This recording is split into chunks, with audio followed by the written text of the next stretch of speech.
Okay, I'm joined here by Pete Morgan from Hammerhead Navigation. I just muted your mic. I'm going to try to get you to go unmuted. If you can just hit the mute button for me, it should pop you back in.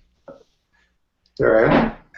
Hey, Pete, thanks for joining me. My name is Willie Sanchez. I actually head up the group on Google Plus called Health and Fitness Technology, and the whole focus of the group is to follow technology like yours, who contribute to improving our health and our fitness and making us safer, especially in your case, um, while we bike ride. So why don't you give me a little bit background about your team? Start me off with who's on your team. Give me a little bit of introduction to how many people are working on this and where you are and all that.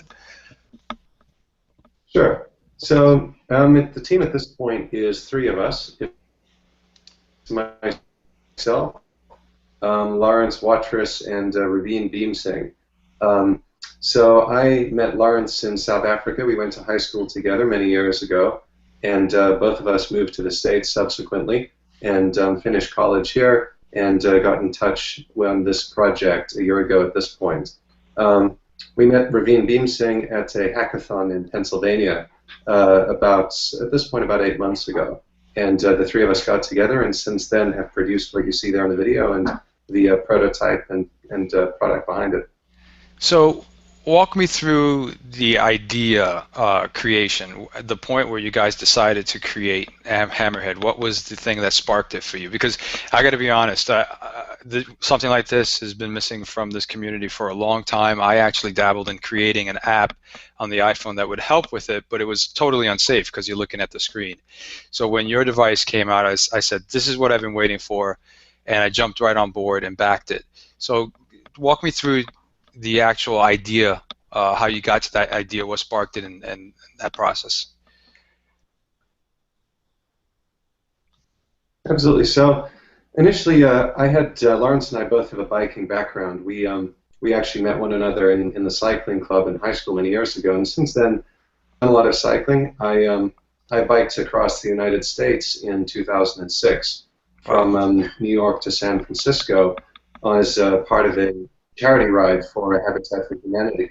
And it was on that ride that it really became apparent to me how important good navigation was.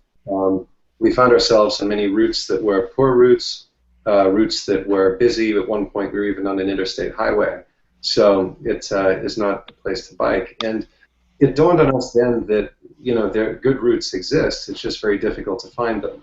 At that point in 2006, smartphones weren't really. I mean, the iPhone was not yet released, and so it wasn't as developed an ecosystem in the technology at that point. But the problem was apparent to me then, and for many years, biking since then, I've just always realized that this problem is one that needs to be solved. And then it was last year that I was biking here in the Northeast, and actually was out for a ride trying to use my iPhone to navigate, so trying to use Google Maps at that point. Right. And I had to stop all the time, pull out the phone, see how it worked. And it was when doing this and almost crashing in the process that I realized that this is just stupid, and there must be a better way to do it. So at that point, a lot of the Bluetooth technologies have been developing, and I saw a solution that was, relatively obvious to put together. Well, you say obvious. When I was thinking about it too, I always thought it would be great if it was in the glasses form because I was always wearing my Yes. sunglasses. And so the prospect with Google Glass coming out, I said, oh, maybe this is it. Maybe this is how it's going to happen. And then we saw, what was it? The Recon Jet has sort of Yeah. a heads-up display. I don't know if they do navigation or not. So I thought we were getting there. And then I saw your device, and I was like, oh my God, it's so simple, like, and it's perfect and it's elegant. Um, so I jumped on board right away. But I noticed though when I went to join the crowdfunding, it wasn't on Kickstarter or it wasn't on Indiegogo. It was on Dragon Innovation. So how did you end up working with Dragon on this? Yes, so I'm just going to bring Lawrence in here. He's just joining us. He was working on a project. This is Hi, sorry, this is I've joined in late. this is Lawrence, one of the team members. But to answer your question, we went with Dragon Innovation for the reason that we had been developing a relationship with them in the marketing, or at least in the manufacturing side of things. We had been relying on some of their expertise to help us put together the costing and the reality behind how we'd actually build it. So we then learned from them that they were launching a crowdfunding platform, and they were interested in recruiting people to be part of that launch. And we've always been interested in trying to be part of something new. And to us, it just seemed like a cool opportunity to join a new team, a startup at that point themselves in their crowdfunding, and that's why we went with that. So you went with them, you launched your product, you met your goal in how many days? I think it was probably, I think about 20 days we ultimately hit the goal. Was that including the stretch goal? Because I think did you launch a stretch goal as well, or? Yes. Yeah. So we launched a stretch goal at the end of towards the end of the campaign. The campaign was interesting because for a while Dragon was a new platform and there wasn't any real awareness of it initially. So we launched and we lacked the initial buzz that we had thought might come with an existing community. So it took us a few days to figure out how to get word out about the product, but once we did that, things took off and began to go viral about 2 weeks into the campaign. And at that point, yeah, it was fantastic. And at that point, we realized that we could possibly put in a stretch goal. We've been very interested in putting in an altimeter into the device, and it seemed like a good time to maybe raise the funding to support that, and we managed to hit that at the end.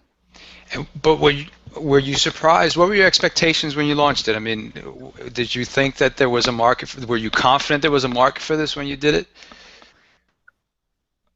Yes.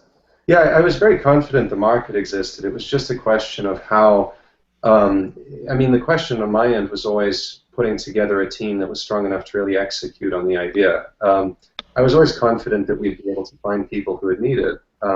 Being a cyclist myself and Lawrence as well, it was something that we certainly understood. In the community, we think we understand quite well. And that's, proven to be the case. We've had a pretty good feedback from the existing community so far, but I guess the challenge was building it and making it a reality on that side. We did do also quite a bit of ground up, sort of almost door to door kind of research with just a competitive product and a fairly large sample group of cyclists, the people that we basically just knew and extended networks. Are these guys that you ride up on 9W?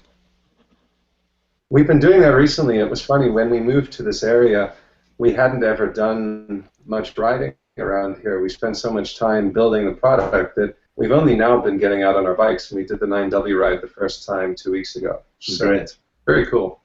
So once a year, my friend and I, we do a long ride. We've done from High Point, New Jersey, which is the top of New Jersey, and tried to make it down all the way to Cape May. 100 miles in and 98 degrees later, we decided to call it quits and stop. But we were using cue sheets the whole way, which was, it ate a lot of our riding time to actually have to stop. So I'll be looking forward to actually using the Hammerhead on some of those longer rides. We ride down to Point Pleasant Beach, which is in New Jersey. Maybe we'll pick up that High Point ride and cut down on the number of stops that we end up having to make just because we want to look to see where we're going. Did we miss it? Do we have to track back a couple of blocks? And it's just a horrible experience. I mean, we love bike riding, but if we can eliminate just that one little inconvenience or annoyance, it probably I can't wait to see what it does for our rides. So I'm sorry, go ahead.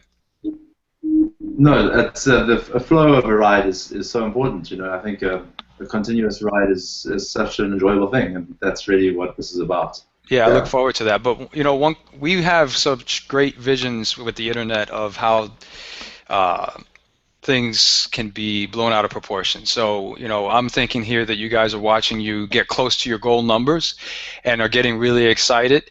Was there any lavish party that you guys had? I mean, who was in the room when you met your goals? Were you hitting the refresh button every 5 seconds? Was there champagne like you won the World Series? Well, funny you ask. We actually it was we closed out the campaign in the laundromat because it's a very non-romantic place to do it, but we had gone so many days towards the end without being able to do any washing or anything like that we at that point were just at our absolute wit's end with clothing. So we realized that as the campaign was coming to a close, our job would be mainly responding to emails and questions and things like that. So we took my wireless hotspot to the local laundromats and sat there doing emails and refreshing it and everything while getting our laundry done. Well, that's certainly a But story, once but that not very did, sexy.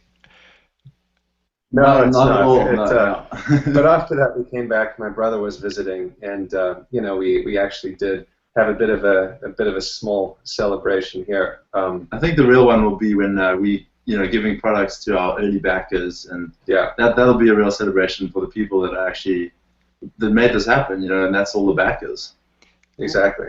Was there anything in the whole crowdfunding process that surprised you, that caught you off guard, took you by surprise? Um, I would say, I would say the importance of having, the internet at this point is just so diffuse, and there's so much noise on it in terms of interesting products and all sorts of different things taking place that one has to have a plan in terms of how one gets an initial group of people to even see it. Yeah, I think we were just maybe naive in thinking that just by physically putting it on the internet on the campaign, it would just suddenly be seen. But it did take us about 2 weeks to identify cyclists and email them and say, hey, check this out. And we were very lucky that they then forwarded it to their friend and whatnot. But that did take a little bit of time that at least we didn't yeah, necessarily think that would have been the case. With the crowdfunding platform, I've backed a few other products, and one of the bigger frustrations has been sort of not meeting your goals, not meeting the deadlines, or not deadlines, but goal dates of delivering on a product for several of the projects that are out there. And I think yeah. one thing is that they underestimate the actual work that goes into creating hardware. Where are you in the process so that you don't run into the, have you, put a plan in place that would help avoid sort of falling behind on delivering? Um, and if you don't have one or can't, talk about that, I understand.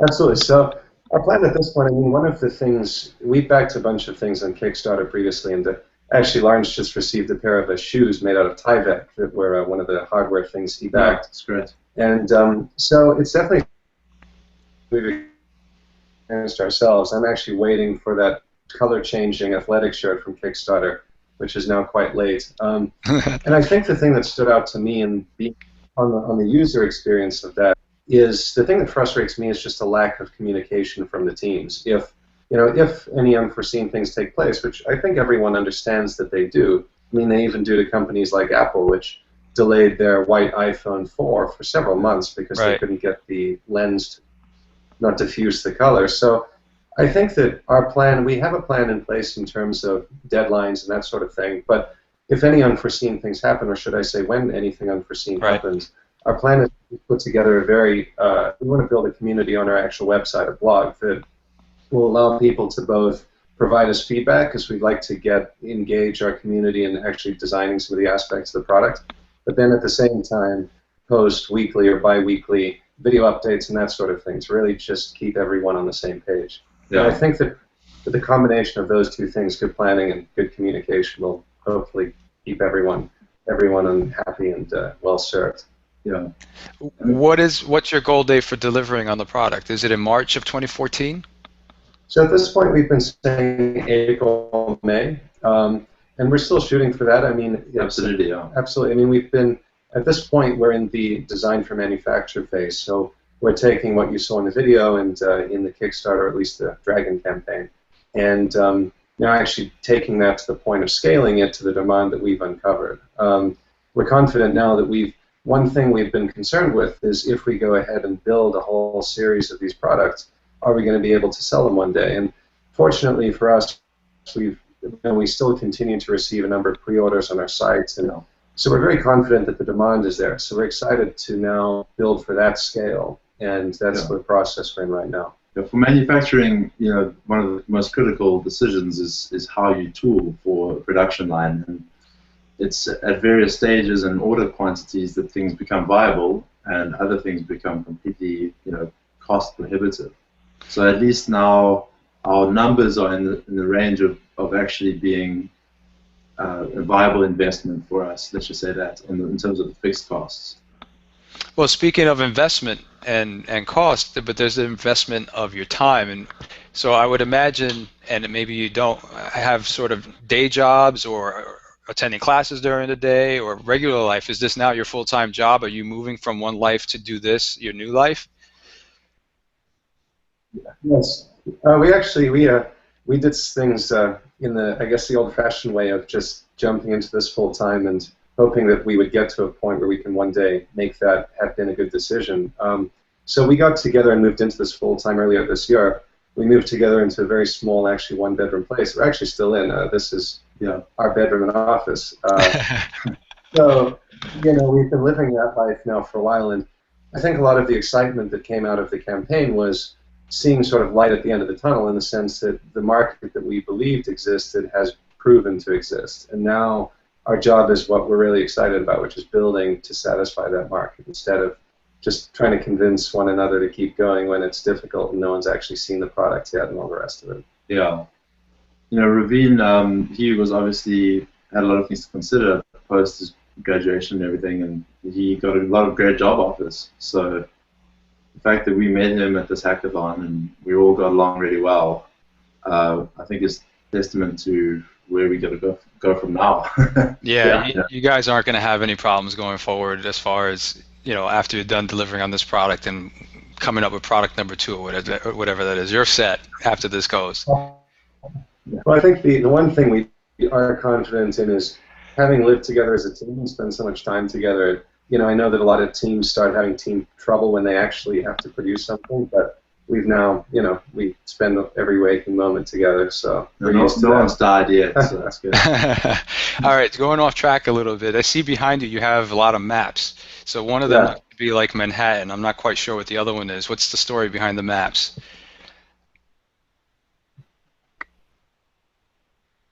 Are you still there? So this is actually, so when we moved in here to this particular, so when we moved in here to this particular house, it was a very undecorated place, and the only thing we had to decorate with were maps. I mean, we've been building a map company, and Raveen's a big hiker, so he had many hiking maps. And, these are actually hiking maps. These are all, various hiking maps and things that we just used as a wallpaper, as kind of a place that we've then pinned various notices. You can actually see that's a campaign trajectory. It's a campaign, and then we've got our op-ords for our weekly tasks that we post up. So we just use it as a billboard. So it's a bulletin board with a map background.